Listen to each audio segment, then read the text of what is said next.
জাহিদ, কোথায় তুমি? হ্যাঁ, এই তো এইদিকে একটা ব্ল্যাক বাইক দেখতে পাচ্ছো? হ্যাঁ, পাচ্ছি। হ্যাঁ, এই তো। তুমি এখানে? আর এই অবস্থায় কি করছো? কি আর করবো, এই তো এই গাড়িটা রিপেয়ার করছি। এইভাবে এই সোসাইটিতে? কেন, তোমার কোনো প্রবলেম আছে? না না, আমার কোনো সমস্যা নেই। আর মানুষ তো সংসার চালানোর জন্য এই ছোটখাটো কাজ তো করতেই পারে, তাই না? তার মানে আমার এই কাজের জন্য তোমার কোনো সমস্যা নেই? না। তাহলে তো আমি আমার এই কাজ নিয়ে এক্সিস্টেড। হ্যাঁ হ্যাঁ, আর আমি তো তোমাকে ভালোবেসেছি, তোমার কাজ কেনা। যাক, শুনে ভালো লাগলো। আজকালকার মানুষ তো মানুষকে তার কাজ দেখে বিচার করে। হয়ে গেছে গাড়ি রিপেয়ার করা? হ্যাঁ, এই তো হয়ে গেছে স্যার, করছি। করছি মানে? এখন পর্যন্ত হয়নি কেন? আর আমি যাওয়ার আগ দিয়ে কি বলে গেলাম? আমি তোমাকে বললাম না আমার একটা ইম্পর্টেন্ট মিটিং আছে, আমাকে যেতে হবে 2টার সময়?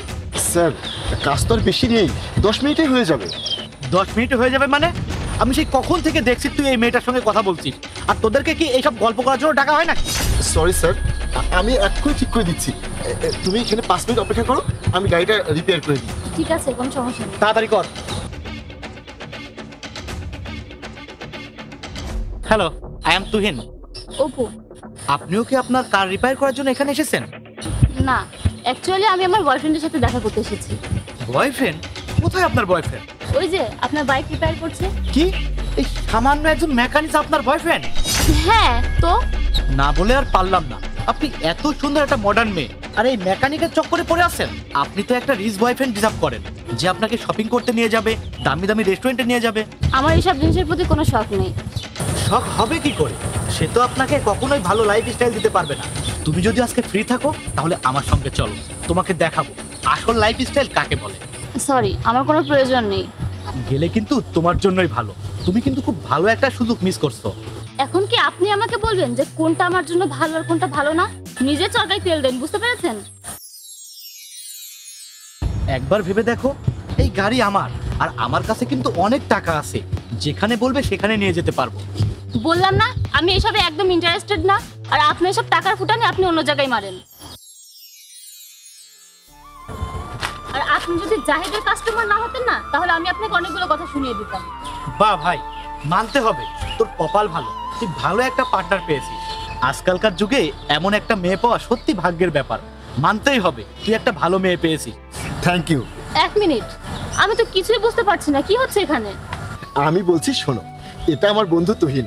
আমি ওকে কালকে বলছিলাম যে আজকে আমি ডেটে যাব। তখন ও আমাকে বলল যে তুই এক কাজ কর, তুই মেকানিক হয়ে ওর সাথে দেখা কর, দেখ যে ও তোকে কিভাবে অ্যাকসেপ্ট করে। তার মানে তুমি মেকানিক না? না। তাহলে এটা রিপেয়ার করছিলে কেন? আরে ওটা তো আমি এমনি অ্যাক্টিং করছিলাম, আর এটা তো আমারই বাইক। ও আচ্ছা, তার মানে তোমরা দুজন মিলে আমার টেস্ট নিচ্ছিলে, তাই তো? ইয়েস। আসলে আজকালকার যুগে তো যার যত বেশি টাকা তার তত বেশি মূল্য। টাকাওয়ালা ছেলেকে তো সব মেয়েই অ্যাকসেপ্ট করে, কিন্তু একটা গরিব ছেলেকে খুব কম মেয়েই অ্যাকসেপ্ট করতে পারে। আর যারা তাদের অ্যাকসেপ্ট করে তারা লাইফ টাইমের জন্যই থেকে যায়। তো আমি এই পরীক্ষায় পাশ করলাম নাকি ফেল করলাম? আরে শুধু পাস না, তুমি তো টপ রেজাল্ট করেছো। অভিনন্দন, তুই সত্যি একটা ভালো পার্টনার পেয়েছিস। তোরা মজা কর, আমি আসি। অ্যাক্টিং তো ভালোই পারো দেখছি। হ্যাঁ, একটু তো পারি। আচ্ছা শোনো, আমি এই পোশাকটা চেঞ্জ করে নিই, তারপরে কোনো একটা ভালো জায়গায় আমরা ডেটে যাবো, ঠিক আছে? তা আমাকে প্রথম ডেটে কোথায় নিয়ে যাচ্ছ? আর এই প্রথম ডেট বলে কথা, তোমার জন্য স্পেশাল কিছু তো করতেই হবে, তাই না? ঠিক আছে। আচ্ছা ওয়েট করো, আমি পোশাকটা চেঞ্জ করে আসি।